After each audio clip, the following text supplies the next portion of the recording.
I am the Tofu Golem. Please enjoy the video. You start by preparing the phone and confirming the network.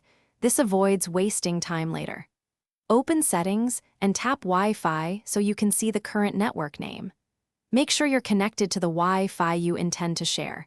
Once done, disable Personal Hotspot if it's active because that can interfere with creating a clean QR. You're now ready to capture network details and proceed to generate a QR code using iOS shortcuts or a secure QR tool. Don't switch networks yet. Next, you'll build a quick shortcut to produce a proper Wi-Fi QR string. This keeps credentials secure on the device. In shortcuts, add a text action and format the Wi-Fi string exactly. Wi-Fi T WPA S, your SSID, P your password. Then add generate QR code and quick look actions to preview. Run the shortcut and inspect the QR image to confirm it decodes to the right SSID and security type. Make sure to use WPA or NAPAS as appropriate.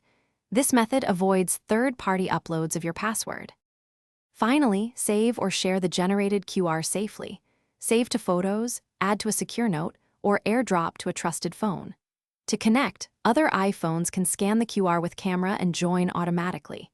If scanning fails, double-check SSID spelling and security type, then regenerate the QR. Sometimes hidden SSIDs or special characters break parsing. If unauthorized access happens, change the Wi-Fi password and create a new QR. This closes the loop, secure, tested, and ready to share responsibly. Thanks for watching. Consider subscribing if we helped you today.